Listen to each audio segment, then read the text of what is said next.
Awal Juli ini, sampailah saya ke kota Tianjin, kota 2 jam berjarak dari Beijing, kota bekas wilayah kolonial Prancis. Di sana ada perusahaan kimia, salah satu perusahaan kimia terbesar di dunia, PCC namanya. Mereka punya kemampuan mengurut asal produk mulai dari C-karbon, C1, lin, sampai C50. Bahkan ratusan mata rantai kimia lainnya mereka punya dengan berbagai finish produk yang berjumlah ribuan turunannya. Bahkan sampai produk kimia terkecil, nano nylon pengganti Kevlar tahan peluru, mereka juga punya. Kehadiran saya di sana atas undangan mereka diawali dengan sampel yang saya kirimkan 2 bulan sebelumnya. Kebetulan kami ada usaha milik keluarga, yaitu saya dan kakak saya di daerah Tapal Kuda, Jawa Timur. Usaha ini sudah 30 tahun lebih, di mana produknya kami kirim biasanya ke Eropa. Namun namanya usaha skala rumahan, ya kecil lah kapasitasnya. Ketika jadwal makan malam, di mana saya diatur untuk ketemu dengan tetua ahli kimia untuk berdiskusi lebih lanjut, saya seakan makan malam dengan maestro alkemi sesepuh seumuran Merlin kali. Merlin itu alkemis gurunya King Arthur zaman dulu. Bahasa Inggris mereka sempurna, walau mereka bertiga usianya sudah di atas 84 tahun. Pendidikan mereka didapat di kampus kenamaan di Amerika dan Eropa. Mereka tamatan MIT dulunya, way back then, sewaktu mereka ambil program doktor. Salah satu di antara mereka mulai membuka pembicaraan dengan pertanyaan, how can you mix the precious metal with common metal, becoming alloy like this? Katanya sambil menunjukkan sampel yang saya kirim.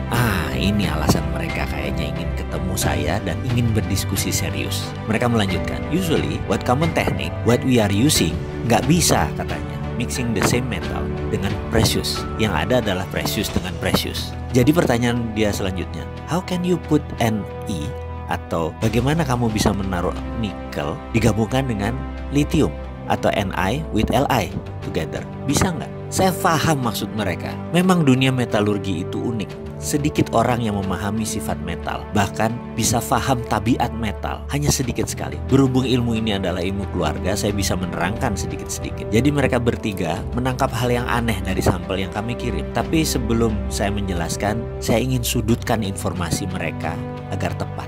Saya tanya balik, what metal do you need? I will answer, what do you need? Not what you want to know. Is it okay with you? Jadi saya akan menjawab apa yang mereka butuhkan, bukan apa yang mereka ingin tahu. Jawaban mereka singkat, Li, lithium. Itu jawabannya. Saya tanya balik, untuk apa mereka perlu lithium? Power bank katanya. Saya tanya balik, ini power bank untuk handphone, mobil? Dan dia jawab, enggak, no, is it for house, for drone and building.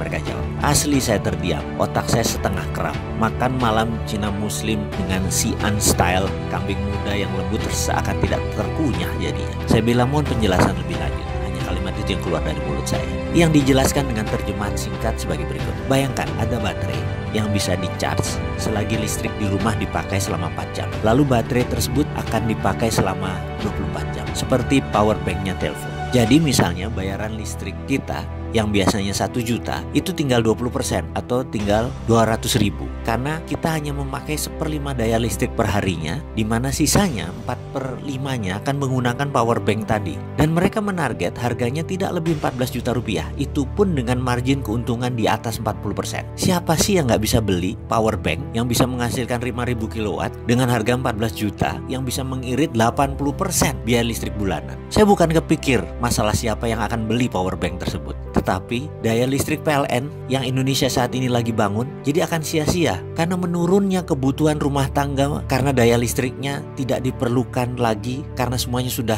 bisa di-save di power bank. Penjualan listrik PLN akan terdistrap, pembangunan pembangkit listrik baru menjadi tidak urgent lagi, tidak penting lagi. Di ujung saya lagi melamun itu seorang alkemis yang cukup tua umurnya tadi, satu orang memiringkan badannya ke saya. Dan dia berkata, tahu nggak, nikel lateral itu di dunia yang paling banyak cadangannya itu ada di Indonesia. Saya mau tanya, pemerintah Indonesia tahu kan?